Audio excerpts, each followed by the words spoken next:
چلیں اعوذ باللہ من الشیطان الرجیم بسم اللہ الرحمن الرحیم 27 پارہ ہے ہمارا اور اس پارے میں ہم لوگ 7 سورت پڑھیں گے انشاءاللہ. سب سے پہلی سورہ ہے سورہ الذاریات. ذاریات کا مطلب ہوتا ہے گرد اڑانے والی ہوائیں.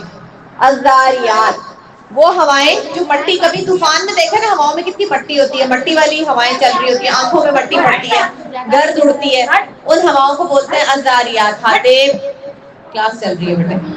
احمد اب کہاں جا رہے ہیں؟ ادھر ہے پانی. احمد واپس آؤ, مجھے کلاس میں بالکل اب ڈسپلن اور خاموشی چاہیے. اچھا, اللہ تعالیٰ نے جیسے پورے قرآن میں ہم نے دیکھا ہے, بار بار دیکھا ہے کہ اللہ نے بہت ساری نشانیاں کائنات کی ہمیں بار بار بتائیں. چاند کے بارے میں, سورج کے بارے میں, ہواؤں کے بارے میں, بادلوں کے بارے میں, ہر چیز کے بارے میں. تو اسی طرح اللہ تعالیٰ نے پھر یہ کہا ہے کہ ہوائیں, گرد اڑانے والی ہوائیں, ہوائیں بہت طرح کی ہوتی ہیں. بارش لانے والی ہوائیں ہوتی ہیں, گرم ہوا ہوتی ہے جو لو ہوتی ہے گرمی میں, گرد مٹی, اور یہ وہ ہوائیں ہیں جو مٹی اٹھا کے لاتی ہیں. یہ اللہ تعالیٰ ہمیں کیوں بتاتے ہیں اس بات کا, تاکہ ہم کائنات پہ غور کریں اور سوچیں کہ یہ ہوائیں کون لاتا ہے, یہ ہوائیں کہاں سے آتی ہیں, یعنی کون چلاتا ہے. اللہ کے حکم سے چلتی ہیں اور اللہ تعالیٰ ہی ان کو لے کر آتے ہیں.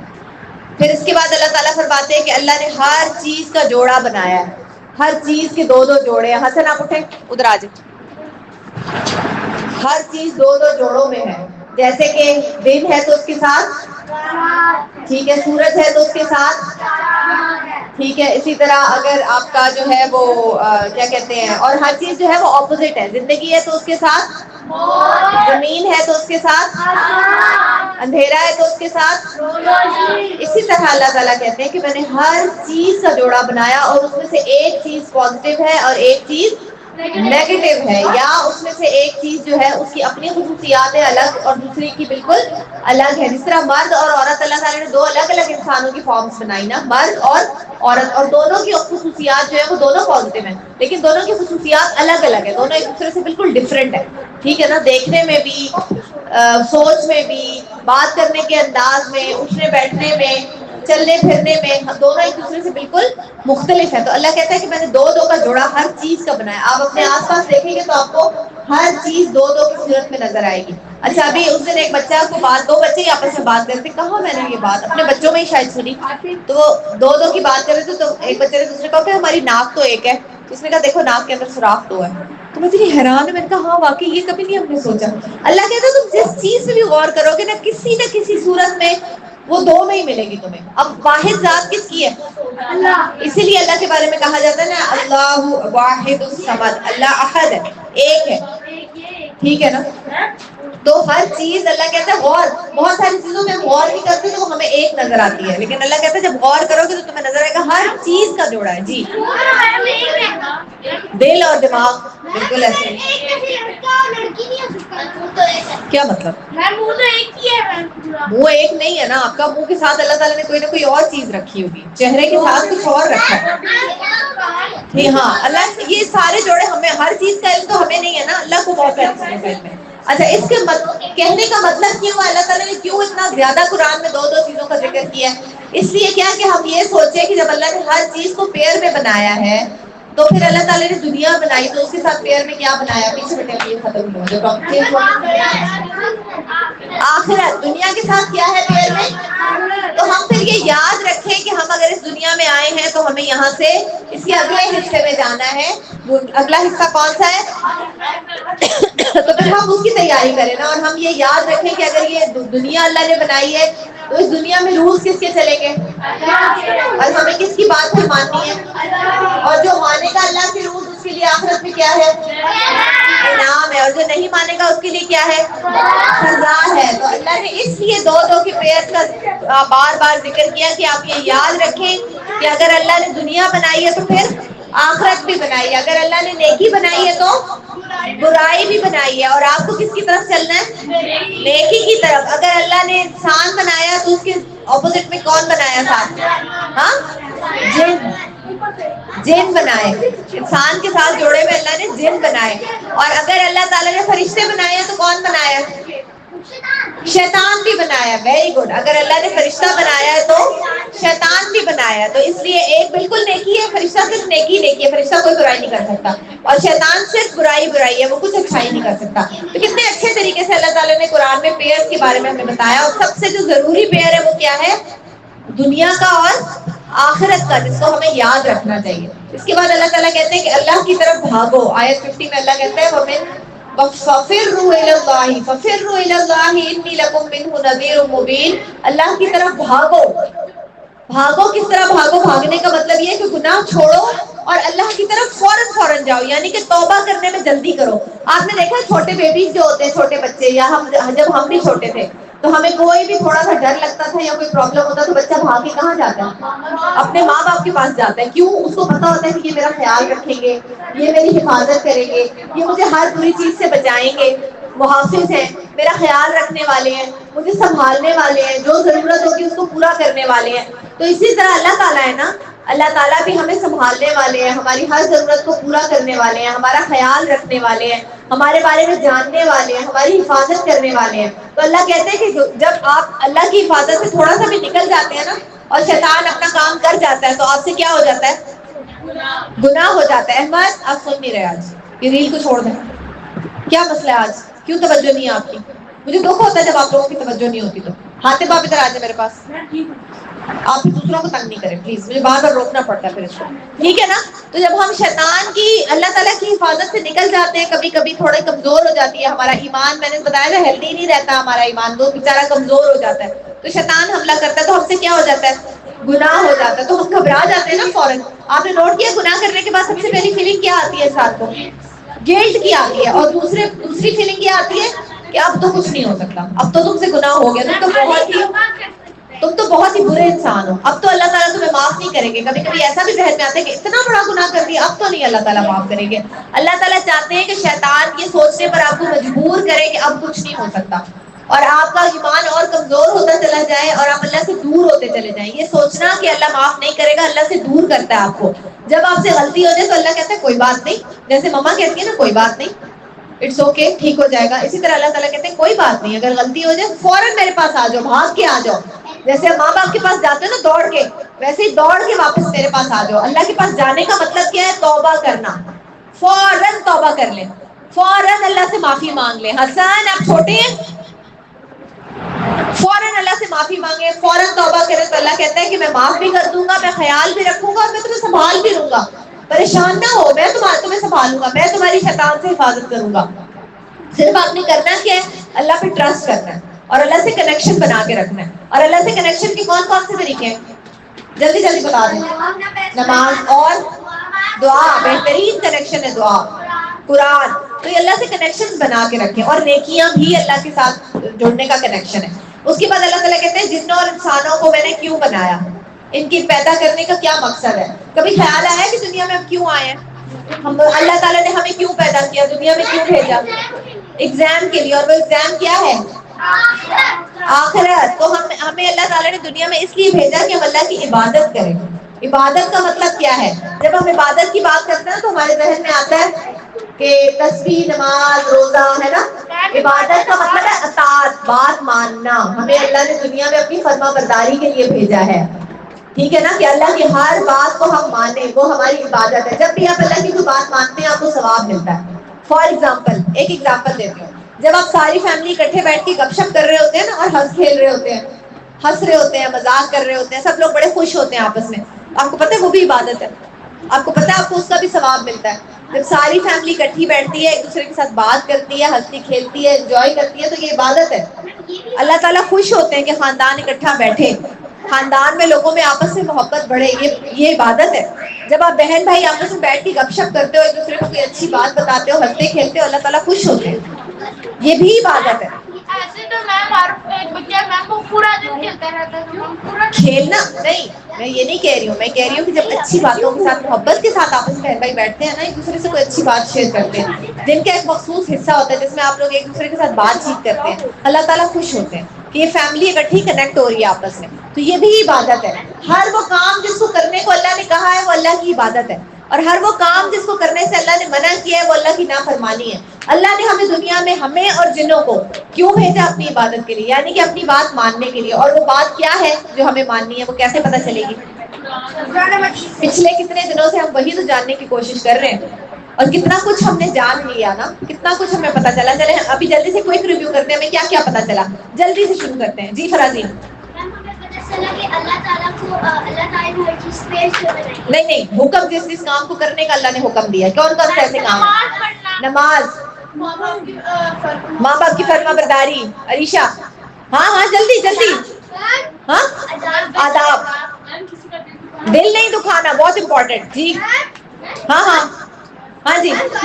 گالی نہیں دینا، غلط ناموں سے نہیں بلانا، بدتمیزی نہیں کرنا، مذاق نہیں اڑانا، جھوٹ نہیں بولنا، استادوں کا ادب. غلام حسین. پچھلے دنوں میں کون کون سے احکامات ہم نے پڑھے؟ جی ہادیہ. اللہ کا حکم ماننا، لڑائی نہیں کرنا، غیبت نہیں کرنا، مجلس کے آداب، توبہ فوراً کرنی ہے غلطی ہو جائے تو کتنے سارے حکم تو ہمیں بیٹھے بیٹھے پتہ چل گئے نا. تو یہ سارے حکم ہم نے ماننے ہیں. اللہ نے ہمیں اس لیے دنیا میں بھیجا ہے کیونکہ جب ہم یہاں سے واپس جائیں گے تو ہم سے پوچھا جائے گا، ہم سے پوچھا جائے گا کہ ہم دنیا میں کیا کر کے آئے ہیں. جی جب گھر جاتا ہوں میں یہ اپلائی بھی کروں. ماشاء اللہ، اللہ تعالیٰ آپ کو مزید طاقت دینا. اس کے بعد سورہ طور شروع ہوتی ہے. طور، الطور کے نام سے عائشہ.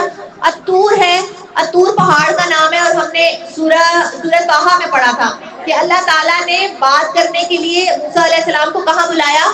کوہ طور پر.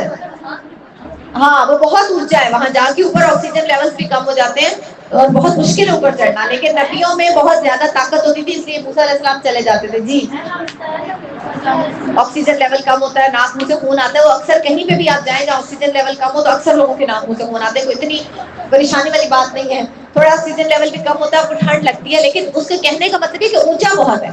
تو کوہ طور کے بارے میں اس سورہ کا نام ہی طور ہے. اس میں اللہ تعالیٰ نے یہ بتایا ہے کہ یہ وہ پہاڑ ہے جو کہ وادی سینا میں ہے. کوہ طور وادی سینا میں ہے. اس وادی کا نام کیا ہے؟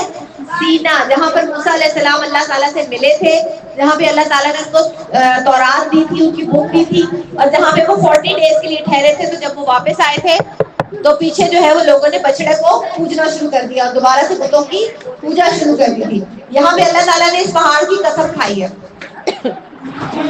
پہاڑ کی قسم کھانے کا مطلب یہ ہے کہ اللہ تعالیٰ یہ کہہ رہے ہیں کہ جیسے یہ پہاڑ ہے نا، تمہیں نظر آ رہا ہے کہ پہاڑ موجود ہے سامنے، پہاڑ کے ہونے سے کوئی انکار نہیں کر سکتا کہ کوہ طور دنیا میں موجود ہے. ٹھیک ہے، اسی طرح اللہ کہتا ہے کہ قیامت بھی آئے گی. یہ میک شور کر لو، اس پر یقین کر لو، ایمان رکھو کہ قیامت بھی آئے گی. یہ اللہ تعالیٰ کا ایک طریقہ ہوتا ہے قسم کھانے کا، یقین دلانے کا.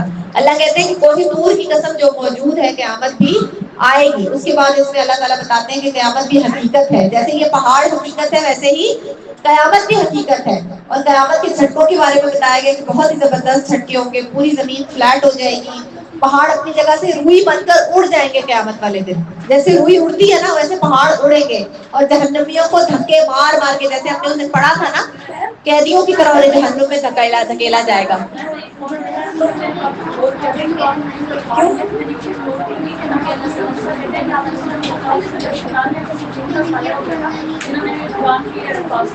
ہاں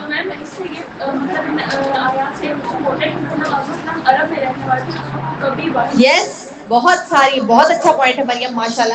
آپ صلی اللہ علیہ وسلم سعودی عربیہ میں رہتے تھے. کوہ طور سعودی عربیہ سے بہت دور ہے، بہت دور ہے. ٹھیک ہے نا.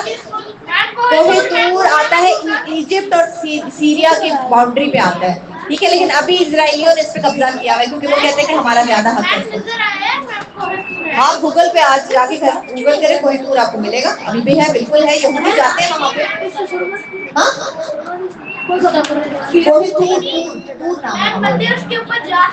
ہاں ہاں لوگ جاتے ہیں، ابھی بھی جاتے ہیں. سختی بہت کی ہوئی ہے کیونکہ اسرائیل کے قبضے میں یہودی جاتے ہیں زیادہ، کیونکہ وہ کہتے ہیں ہمارا حق زیادہ ہے، ہم موسیٰ علیہ السلام کی قوم ہے. جی کوہ طور بیٹے میں بتا رہی ہوں کہ یہ جارڈن، سیریا، ایجپٹ اس سائڈ پہ. ٹھیک ہے نا، اور بہت دور ہے عرب سے. اور قرآن میں اللہ تعالیٰ کیا کہہ رہے ہیں؟ طور کی قسم. سنا کون رہا ہے؟ آپ صلی اللہ علیہ وسلم. اور کافر کیا کہتے تھے کہ نعوذ باللہ آپ خود لکھتے ہیں. آپ کو تو پتہ ہی نہیں تھا کہ طور کہاں ہے، کیونکہ آپ تو کبھی عرب سے باہر نکلے ہی نہیں، گئے شام تک گئے واپس آ گئے. ہاں، اور آپ کو اپنے سے پچھلے کسی نبی کا نہیں پتا، کیونکہ آپ پڑھے لکھے نہیں تھے نا، آپ صلی اللہ علیہ وسلم پڑھے لکھے نہیں تھے، تو ان کو کیسے پتا ہو سکتا ہے طور کا؟ اس کا مطلب ہے یہ اللہ نے ہی ان کو بتایا، ٹھیک ہے نا؟ تو اللہ تعالیٰ نے پھر اس کے بعد ایمان والوں کی خوبیاں بتائی ہیں. پہلے اللہ نے جہنم والوں کو بتایا کہ وہ کیسے ہوں گے، تو وہ جہنم میں ڈالے جائیں گے، اور پھر اللہ نے کہا کہ ایمان والے وہ لوگ جنت میں جائیں گے جنہوں نے ہر وقت ایمان والے ڈرتے رہتے ہوں. ایمان والا جو بندہ ہوتا ہے نا، وہ ہر وقت ڈرتا رہتا ہے. میں نے اسے بتایا تھا جیسے رزلٹ سے ایک دن پہلے ہم ڈرتے رہتے ہیں، کچھ دیر دن کے کچھ حصے میں ہمیں لگتا ہے کہ نہیں ہمارے نمبر بڑے اچھے آ جائیں گے، پیپر اچھا ہوا تھا، پھر بعد میں لگتا ہے یہ نہ ہو فلاں کوشچن غلط ہو گیا اور فیل ہو گئے. تو ایمان والا جو ہوتا ہے اسے بھی ایسے ہی ڈر لگتا رہتا ہے، اسے ہر وقت اللہ سے امید رہتی ہے کہ نہیں میرا اللہ بڑا پیار کرنے والا ہے، مجھے بخش دے گا. لیکن پھر اس کو لگتا ہے کہ نہیں اللہ تعالیٰ حساب لینے والے بھی تو ہے، کیا پتا اللہ کو کتنا غصہ آ جائے مجھے جہنم میں ڈال دیں. تو ہر وقت ایمان والا نا اسی کنڈیشن میں رہتا ہے. ہاں، حضرت عمر نے یہی فرمایا تھا. اس کے بعد اللہ کے ناراض ہو جانے سے ایمان والا ڈرتا ہے. جنت میں وہ لوگ جائیں گے جو اللہ کے ناراض ہونے سے ڈرتے ہیں، جو ساری زندگی اس بات سے ڈرتے رہے دیا کہ کہیں اللہ تعالیٰ ناراض نہ ہو جائے. اور اس کے بعد آخرت کے چھن جانے کا خوف. جس انسان کو اس بات کا خوف ہوتا ہے کہ میں آخرت میں ناکام نہ ہو جاؤں، فیل نہ ہو جاؤں، یہ 3 طرح کے وہ لوگ ہیں جو انشاءاللہ جنت میں جائیں گے. تو ہم کوشش کریں کہ یہ تینوں باتیں اپنے ذہن میں رکھیں، ٹھیک ہے نا؟ ہر وقت اللہ سے اچھی امید رکھیں، اللہ کو ناراض کرنے کا خوف دل میں ہو، اور پھر ہمیں آخرت کا بھی کھو جانے کا ڈر ہو کہ کہیں ہماری آخرت ضائع نہ ہو جائے. جی فرازین کیا کہہ رہی ہیں آپ؟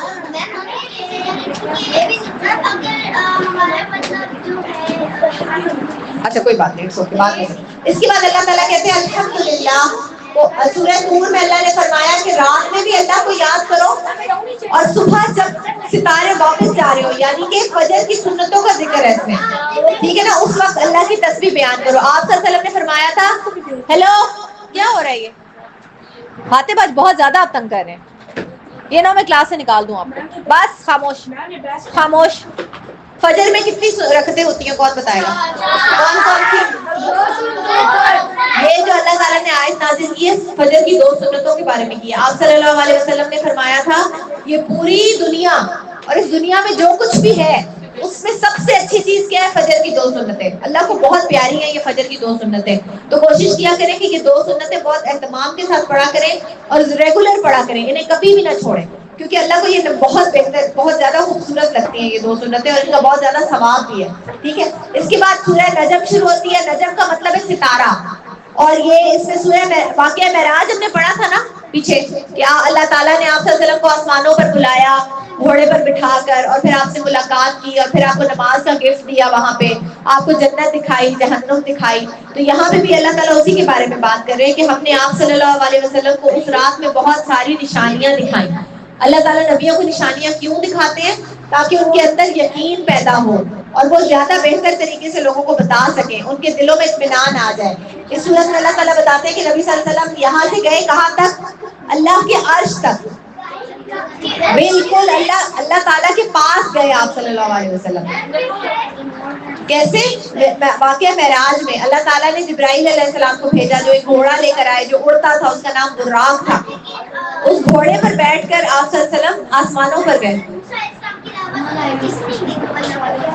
موسیٰ علیہ السلام نے بھی اللہ کو نہیں دیکھا ہوا، اللہ کو کسی نے بھی نہیں دیکھا ہوا، اللہ کو آپ صلی اللہ علیہ وسلم نے بھی نہیں دیکھا، لیکن بات بہت قریب سے کی، ٹھیک ہے نا؟ اس رات کو ایک جگہ ہے سدرۃ المنتہا، جس کے پیچھے، جس کے بعد کوئی بھی نہیں جا سکتا، کبھی کوئی نہیں گیا اس کے بعد، ٹھیک ہے نا؟ وہ جیسے کہ آپ کے اسکول میں لکھا ہوتا ہے نا پرنسپل کے آفس میں کوئی نہیں جا سکتا، ہے نا؟ کوئی بھی نہیں جا سکتا پرنسپل کے آفس میں، باہر لکھا ہوتا ہے اندر کوئی نہ آئے. اسی طرح اللہ تعالیٰ جہاں ہے وہاں بہت قریب ایک درخت ہے، اس درخت کے بعد کوئی بھی نہیں جا سکتا، جبرائیل علیہ السلام بھی نہیں جا سکتے. تو جب آپ صلی اللہ علیہ وسلم کو جبرائیل علیہ السلام وہاں تک لے کے گئے تو انہوں نے کہا کہ بس یا رسول اللہ آگے آپ ہی جائیں، میں نہیں جا سکتا، اس کے بعد مجھے اجازت نہیں ہے. آپ صلی اللہ علیہ وسلم اس سے بھی آگے چلے گئے، اور پھر آپ بالکل اللہ تعالیٰ کے قریب آپ نے جا کے اللہ سے بات کی، اور کہتے ہیں کہ بالکل درمیان میں صرف ایک پردہ تھا، ایک طرف اللہ تعالیٰ تھے اور ایک طرف آپ صلی اللہ علیہ وسلم. نہیں کوئی نہیں، پردہ تھا، پردہ. اللہ کو کبھی کسی نے دیکھا نہیں ہے نا. تو یہ واقعہ معراج تھا جس کے بارے میں اللہ تعالیٰ نے ہمیں دوبارہ بتایا. جی جنت میں تو ہم دیکھ سکیں گے نا، لیکن دنیا میں رہتے ہوئے ابھی تک کسی نے اللہ کو نہیں دیکھا. اس کے بعد سورہ قمر سٹارٹ ہوتی ہے. قمر کا بھی مطلب ہے چاند، اور اس میں آپ کو چاند کے ٹوٹنے کا واقعہ سنایا گیا ہے. چاند کے ٹوٹنے کا سب سے پہلے تو اللہ تعالیٰ کہتے ہیں کہ قیامت بہت ہی قریب ہے. اللہ نے ایک دن آپ صلی اللہ علیہ وسلم منا میں بیٹھے ہوئے تھے. منا وہ میدان ہے جہاں پر حاجیوں کے خیمے لگتے ہیں نا. حج کو کون کون دیکھتا ہے ٹی وی پہ؟ تو جہاں پہ حاجی اپنے خیمے اور کیمپس لگاتے ہیں وہ منا کا میدان ہے. تو آپ صلی اللہ علیہ وسلم وہاں بیٹھے ہوئے تھے تو کسی نے آپ سے آ کے کافروں میں سے کہا کہ آج آپ کوئی معجزہ دکھائیں تاکہ ہمیں پتہ چلے کہ آپ سچے نبی ہیں. تو آپ صلی اللہ علیہ وسلم نے نا انگلی سے آسمان کی طرف اشارہ کیا اور پھر آپ نے چاند کی طرف اشارہ کیا تو چاند 2 ٹکڑے ہو گیا ایسے دور دور. ایک ٹکڑا رائٹ میں چلا گیا, ایک ٹکڑا لیفٹ میں چلا گیا, درمیان میں بہت فاصلہ تھا. اور تھوڑی دیر کے بعد دوبارہ آپ صلی اللہ علیہ وسلم نے اشارہ کیا تو وہ چاند دوبارہ سے جڑ گیا. یہ وہ معجزہ تھا جو اللہ تعالیٰ نے دکھایا تھا کہ لوگ مان جائیں. ہاں کہتے ہیں کہ اس کے بیچ میں ابھی بھی لائن ہے. تو یہ اس لیے اللہ نے دکھایا کہ لوگ مان جائیں کہ آپ صلی اللہ علیہ وسلم سچے نبی ہیں, لیکن وہ نہیں مانے. ایک اور بھی بندہ تھا جس نے ایک نبی سے معجزہ مانگا تھا اور دیکھا بھی تھا لیکن پھر بھی نہیں مانا تھا. وہ کون تھا؟ ابھی پیچھے ہم نے پڑھا تھا. سوچو ابھی ہم نے پیچھے ایک نبی کے بہت واقع اس نبی کا بہت ذکر ہے. یس فرعون اور حضرت موسیٰ علیہ السلام کا. فرعون نے بھی تو موسیٰ علیہ السلام سے کہا تھا نا معجزہ دکھاؤ, اور جب دکھایا تھا تو کیا کہا تھا یہ کیا ہے؟ جادو ہے. اسی طرح کافروں نے بھی آپ صلی اللہ علیہ وسلم سے کہا کہ معجزہ دکھائیں. آپ نے چاند کے 2 ٹکڑے اللہ کے حکم سے ہو گئے, اللہ کے حکم سے ہوئے, ٹھیک ہے نا. اور پھر کافروں نے کیا کہا؟ یہ تو جادو ہے, ہم تو ایمان نہیں لائیں گے. تو جنہوں نے ایمان نہیں لانا وہ چاند کے 2 ٹکڑے دیکھ کے بھی ایمان نہیں لے کے آتے تھے, ٹھیک ہے نا. اللہ تعالیٰ یہ فرماتے ہیں. تو یہ اللہ کی نشانیاں ہیں اور یہ اللہ تعالیٰ اپنی نشانیاں دکھاتا ہے. اور اللہ یہ بتا رہا ہے کہ جب چاند 2 ٹکڑے ہو جائے گا تو قیامت بہت قریب آ جائے گی, ٹھیک ہے. اس کے بعد اللہ تعالیٰ کہتے ہیں کہ قرآن کو اللہ تعالیٰ نے آسان بنایا ہے. قرآن میں مشکل نہیں ہے کچھ بھی. آپ نے دیکھا چھوٹے چھوٹے بچوں نے قرآن کو حفظ کیا ہوا ہوتا ہے, انہیں پورا قرآن پاک یاد ہوتا ہے. کوئی اور بک دنیا میں ایسی ہے جو ایک چھوٹا بچہ پوری بک یاد کر لے؟ میرا دوست ہے بالکل چھوٹے سے کہتے ہیں 9 سال کا, 29 ہاں بہت چھوٹے چھوٹے بچوں نے قرآن پاک حفظ کیا ہوا ہوتا ہے. دنیا میں کوئی اور کتاب ہے جو کوئی بچہ یاد کر سکے؟ قرآن کو اللہ نے آسان بنایا, یاد کرنے کے لیے بھی آسان بنایا, سمجھنے کے لیے بھی آسان بنایا. اب ہم لوگ کتنے دنوں سے قرآن پڑھ رہے ہیں, کبھی ہمیں بچوں ہیلو کیوں اتنی کلاس میں ڈسٹربنس ہے؟ میری طرف توجہ کریں. آئزہ میری طرف دیکھ. اتنے دن سے ہم قرآن پڑھ رہے ہیں, کون سی ایسی بات تھی جو آپ کو سمجھ میں نہیں آئی؟ سب کچھ سمجھ میں آیا نا. تو اللہ کہتا ہے کہ میں نے قرآن کو سمجھنے کے لیے آسان بنایا. ہم نے صرف کیا کرنا ہے؟ کوشش کرنی ہے. اللہ کہتا ہے میں اسے سمجھا دیتا ہوں جو کوشش کرتا ہے. تو بس ہم تھوڑی سی کوشش کریں تو پھر اللہ تعالیٰ ہمارے لیے قرآن کو آسان کر دیں گے. اسے ٹائم دینا پڑتا ہے قرآن کو, صرف ٹائم دے. اپنی زندگی میں یہ روٹین بنا لیں کہ قرآن کو ٹائم دے. حسن اور آیان نکلتے ہیں کلاس سے, چلیں شاباش آپ آئے جا کے کھیلیں. اس کے بعد سورہ رحمان ہے, اور سورہ رحمان بہت سارے بچوں کی فیوریٹ ہوتی ہے. اور اس کی ایک آیت ہے جو بار بار ریپیٹ ہوئی ہے, وہ کون سی ہے؟ ماشاءاللہ فَبِأَيِّ آلَاءِ رَبِّكُمَا تُكَذِّبَانِ. بس ختم ہونے والا ہے. اللہ تعالیٰ نے اس میں جنوں اور انسانوں سے بات کی ہے, اور یہ جو بار بار اللہ نے کہا ہے فَبِأَيِّ آلَاءِ رَبِّكُمَا تُكَذِّبَانِ 31 ٹائمز آیا ہے. اور اس سورہ میں بہت ساری نعمتوں کا ذکر ہے, بہت ساری نعمتوں کا ذکر ہے. اور جب جنوں نے یہ والی سنی تھی نا, یہ جو ہے نا فَبِأَيِّ آلَاءِ رَبِّكُمَا تُكَذِّبَانِ, ہاں اس کا مطلب ہے کہ اللہ کی کون کون سی نعمت کو جھٹلاؤ گے. تم کہو گے کہ یہ اللہ کی نعمت نہیں ہے تو ایک اور نعمت ہوگی, تم کہو گے یہ بھی نہیں ہے تو ایک اور. اتنی نعمتیں کہ تم انکار کر ہی نہیں سکتے. اور جب جنہوں نے یہ سنی تھی آیات تو جن نے کہا تھا کہ اے اللہ ہم آپ کی نعمتوں کا انکار نہیں کرتے, تعریف صرف آپ کے لیے. تو انہوں نے اتنا خوبصورت جواب دیا تھا کہ جنوں کا جواب اللہ کو بہت پسند آیا تھا. اور جب آپ صلی اللہ علیہ وسلم نے صحابہ کو سورہ رحمان سنائی تو وہ خاموش رہے. تو آپ صلی اللہ علیہ وسلم نے صحابہ سے کہا کہ تم سے تو اچھے جن ہی ہیں, انہوں نے اتنا اچھا جواب دیا تھا. تو سورہ رحمان میں اللہ تعالیٰ نے بہت ساری نعمتوں کا بتایا ہے, اور یہ بتایا ہے کہ انسان کتنا کمزور ہے, انسان کو اللہ کی نعمتوں کی کتنی ضرورت ہے. آپ سب اپنی آنکھوں پہ 1 منٹ کے لیے ہاتھ رکھیں, ایسے پکڑ لیں آپ کو, ایسے پکڑ لیں, اس کو نیچے نہ آنے دیں. آنکھیں بلنک کرتی ہیں نا, نیچے نہ آنے دیں, پکڑ لیں, پکڑے رکھیں. کیا ہوا ہے؟ جلن شروع ہو گئی ہے نا, درد ہو رہا ہے نا؟ ہاں پانی آ گیا. سوچو اگر یہ چھوڑ دو, اب یہ سوچو کہ اگر یہ آنکھیں ایسے بلنک ہونا بند ہو جائیں, آپ کو پتہ ہے کہ آنکھوں میں کتنی جراثیم اور مٹی اور کتنا کچھ چلا جاتا ہے. یہ آنکھ صاف ہوتی ہے بار بار. یہ وائپر جس طرح گاڑی کے وائپر چلتے ہیں نا, جس طرح گاڑی کے وائپر چلتے ہیں اس طرح آپ کی آنکھیں بھی اپنے آپ کو صاف کرتی ہیں بار بار. اور اگر یہ ختم ہو جائے تو آپ کروڑوں روپیہ بھی لگا دو تو آپ اسے ٹھیک نہیں کر سکتے. دنیا کا کوئی ڈاکٹر اسے ٹھیک نہیں کر سکتا. یہ چھوٹی سی نعمت ہے اللہ کی, لیکن ہم اس کا ہی بدلہ نہیں اتار سکتے, ہم اتنے کمزور ہیں. اس کے بعد اللہ تعالیٰ نے ہمیں رسول بتائے. اللہ کہتے ہیں الرحمن, آج کوئی ہے اللہ تعالیٰ اس کے بعد کہتے ہیں سب اللہ کی تسبیح کرتا ہے، سب کچھ۔ اس کے بعد اللہ تعالیٰ نے کہا کہ کون ہے جو مجھے قرض دے۔ قرض کا کیا مطلب ہوتا ہے؟ ادھار۔ پیسے ادھار لیتے ہیں نا، پھر ہمیں واپس مل جاتے ہیں۔ اللہ تعالیٰ کہہ رہے ہیں مجھے قرض دو۔ اب اللہ کو کیسے قرض دے سکتے ہیں؟ اللہ تعالیٰ کے پاس تو سب کچھ ہے۔ نہیں، اللہ کے پاس تو سب کچھ ہے، تو اللہ کو قرض کیسے دے سکتے ہیں؟ نہیں، اللہ کہتے ہیں کہ جو پیسے اللہ تعالیٰ نے آپ کو دیے نا، ان میں سے میرے لوگوں پہ خرچ کرو، غریب لوگوں پہ خرچ کرو، ان کی مدد کرو، تو وہ قرضہ میرے اوپر ہے اور میں اس کا کتنا بدلہ دوں گا؟ میں سورہ بقرہ میں پڑھا تھا 1 روپیہ اگر ہم خرچ کرتے ہیں تو اللہ تعالیٰ ہمیں کتنا واپس کرتے ہیں؟ 9 سورہ بقرہ میں پڑھا تھا 700 ٹائمز، 700 ٹائمز، اور رمضان میں تو اور بھی زیادہ۔ یس، تو اللہ تعالیٰ کہتے ہیں کہ مجھے قرضہ دو، یعنی میرے لوگوں پہ خرچ کرو، اس کا بدلہ تمہیں میں دوں گا اور بہت بڑھا چڑھا کر دوں گا، کیونکہ اللہ تعالیٰ بہترین قرض دینے والے ہیں نا، اللہ تو بہترین دینے والے ہیں۔ اب سوچیں کہ اللہ تعالیٰ کے بندوں پہ خرچ کرنے کو اللہ تعالیٰ کیا سمجھتے ہیں کہ اس بندے نے میرے بندے پہ خرچ کیا نا، تو میرے اوپر ادھار ہے، اس کا بدلہ میں نے دینا ہے، تو اس کا بدلہ آپ کو اللہ تعالیٰ دیتے ہیں۔ تو ہمیشہ کوشش کریں کہ اللہ کے بندوں پہ خرچ کریں، جو ضرورت مند ہے اس پہ خرچ کریں۔ جب آپ بڑے بھی ہو جائیں گے تو یہ زندگی کا اصول بنائیں کہ جو ضرورت مند ہے اس پہ خرچ کریں، اللہ کے دین کے لیے خرچ کریں، ٹھیک ہے نا؟ تو اللہ تعالیٰ آپ کو اس کا بہت زیادہ اجر بڑھا چڑھا کے دیں گے۔ اللہ کی راہ میں دینے سے اور خرچ کرنے سے کبھی بھی مال کم نہیں ہوتا، ہمیشہ مال بڑھتا ہے۔ یہ آپ اپنی زندگی میں تجربہ بھی کر کے دیکھ لیجیے گا۔ اس کے بعد اللہ نے الحدید کے بارے میں بتایا، حدید لوہے کو کہتے ہیں، اور اللہ نے بتایا کہ لوہا زمین سے نہیں نکلا، لوہا آسمان سے اترا ہے۔ ہم کتنی چیزیں لوہے سے بناتے ہیں، کیلے، مشینیں، ٹینک، توپیں، اسلحہ، یہ پتہ نہیں اور کیا کیا، برتن، اللہ جانے کتنی چیزیں۔ لوہا کتنے کام کی چیز ہے، لیکن اللہ کہتا ہے کہ یہ زمین میں نہیں تھا، یہ میں نے انسان کے لیے آسمان سے لوہا اتارا۔ اور آج سائنس نے بھی ثابت کیا ہے کہ لوہا زمین سے نہیں نکلا، لوہا آسمان سے آیا ہے، تو یہ بھی اللہ کی نشانی ہے نا۔ جی ہاں دیکھو ماشاء اللہ،